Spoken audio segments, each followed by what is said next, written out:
మీరు ఎప్పుడు సంక్షోభంలో అవకాశాలు ఎత్తుక్కోవాలి అంటారు. మొన్న శ్వేతపత్రం రిలీజ్ చేశారు కదా సార్, దాంట్లో ఎప్పుడు పోలవరం కంప్లీట్ అయ్యిద్ది అంటే మీరు చెప్పలేదు కదా సార్. నా తల్లి చాలా తెలివి ఎక్కువైపోయింది అందరికి. ఇప్పుడు పోలవరం వచ్చింది ఇష్యూ ఏంటంటమ్మా, అక్కడ డయాఫామ్ వాల్ ఒకటి ఉంటుంది. మీకు అందరికి రాష్ట్రంలో ఉండే అందరికి అర్థం కావాలి.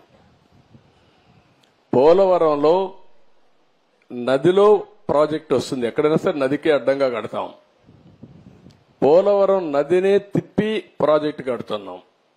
ఈ నీళ్లు పక్కకు తీసుకొచ్చి అక్కడ ఎర్త్ కమ్ డ్యామ్ అంటే ఒక పెద్ద డ్యామ్ కడతాం. పోలవరంలో ఏంటంటే కిందన పొరలన్నీ ఇసుక పొరలున్నాయి, నీళ్లన్నీ వెళ్లిపోతాయి. అవి అరెస్ట్ చేయాలి. అది అరెస్ట్ చేయాలంటే ఒక స్పెషల్ టెక్నాలజీతో 95 మీటర్ల వరకు ఒక కట్టడం కట్టాలి. ఒక స్పెషల్ టెక్నాలజీతో ఒక పెద్ద కట్టడం కడతాం. దానికి జర్మనీ కంపెనీ వచ్చి మొత్తం వేశారు. దాన్ని డయాఫామ్ వాల్ అంటారు. అది నేనేం చేశానంటే, పోలవరంలో 6 నెలలే పనులవుతాయి. జూలై నుంచి వర్షాలు వస్తాయి, డిసెంబర్ వరకు వరదలుంటాయి. డిసెంబర్లో ప్రారంభిస్తే మళ్లీ మేకంతా పూర్తి చేయాలి. జూన్లో మళ్ళా వర్షాలు పడే పరిస్థితి వస్తుంది. 6 నెలలే వర్కింగ్ సీజన్. నేను కష్టపడి 2 సీజన్లో ఆ డయాఫామ్ వాల్ పూర్తి చేశాను, చాలా ఇబ్బందులు పడి. తర్వాత స్పిల్వే కట్టాం, అవన్నీ పూర్తయినాయి. ఈ పని చేయాలంటే ఎర్త్ కమ్ డ్యామ్ కట్టాలంటే పక్కన 2 వాల్స్ కట్టాలి. అవి కాఫర్ డ్యాములు అంటారు. దానికి కూడా నీళ్లని రాకుండా కొంతవరకు డ్రౌటింగ్ చేయాలి. డ్రౌటింగ్ కూడా చేసి అక్కడి నుంచి కట్టుకొని రావాలి.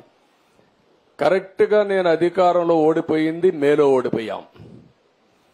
మే జూన్ వరకు గాని పనిచేస్తుంటే డయాఫామ్ వాల్స్ అన్ని పూర్తి చేసేస్తుంటే నీళ్లు అక్కడికి వచ్చేటి కాదు. ఒక చిన్న గ్యాప్ ఉంటే కాంట్రాక్టర్ మార్చారు, ఆఫీసర్లు మార్చారు. వర్షాలు వచ్చాయి, 2 ఏళ్లు పట్టించుకోవాలా. నీళ్లన్నీ వచ్చి డయాఫామ్ వాల్ కింద నుండేదంతా సుడులు తిరిగి, ఎందుకంటే అవి పెద్ద ఎత్తున 20 లక్షలు 30 లక్షల క్యూసిక్స్ ఆఫ్ వాటర్ వస్తుంది. దేశంలోనే ఎక్కువ నీళ్లు ప్రవహించే నది గోదావరి. ఇప్పుడు ఆ నీళ్లన్నీ వచ్చి సుడులు కొట్టేసింది. కిందన మట్టి అంతా ఇసుకంతా తీసేసి కొట్టుకొని వెళ్లిపోయింది. ఆ సుడులతో కాఫర్ డ్యామ్ దెబ్బతినింది, డయాఫామ్ వాల్ దెబ్బతినింది. ఇప్పుడు నువ్వు అన్నట్టు సిడబ్ల్యూసి మన దేశంలో సెంట్రల్ వాటర్ కమిషన్ అనేది అతిపెద్ద టెక్నికల్ అడ్వైజరీ కమిటీ. వాళ్ళు చెప్పింది ఫైనల్. ఇప్పుడు వాళ్ళు కూడా చేతులు తీశారు, దీన్ని ఏం చేయాలనో మాకే అర్థం కావడం లేదని. అక్కడ డయాఫామ్ వాల్ కట్టింది నేను 446 కోట్లతో డయాఫామ్ వాల్ 2 సీజన్లు పూర్తి చేశాను. ఇప్పుడు 3 దిక్కళ్ల 33% కోసకపోయింది, దెబ్బతినింది. దానికి 447 కోట్లు అవుతుంది. ఈ 3 దిక్కళ్ల రింగ్ బండమారిగేసి కట్టేస్తే అయిపోతుందంటే అది కూడా మేము చెప్పలేము. ఒకవేళ మొత్తంగానే డయాఫామ్ వాల్ కట్టాలంటే 990 కోట్లు అవుతుంది. అది 990 కోట్లు. రిపేర్ చేయాలంటే 447 కోట్లు. ఒరిజినల్ గట్టిపై ఖర్చు పెట్టింది 446 కోట్లు. పైనుండే కాఫర్ డ్యాములు దెబ్బతిన్నాయి, అక్కడి నుంచి నీళ్లు వస్తున్నాయి. ఆ నీళ్లు అరెస్ట్ చేయకపోతే ఇది కట్టలేము. ఇవన్నీ చేయాలంటే ఏం చేయాలనో, నేను ఇంజనీర్ని కాదు, నాకు తెలియదు. నేను అడ్మినిస్ట్రేటర్ని, నేను కట్టాలని తపనుంది. దాన్ని ఏం చేయాలో ఇంజనీర్లు చేయాలి.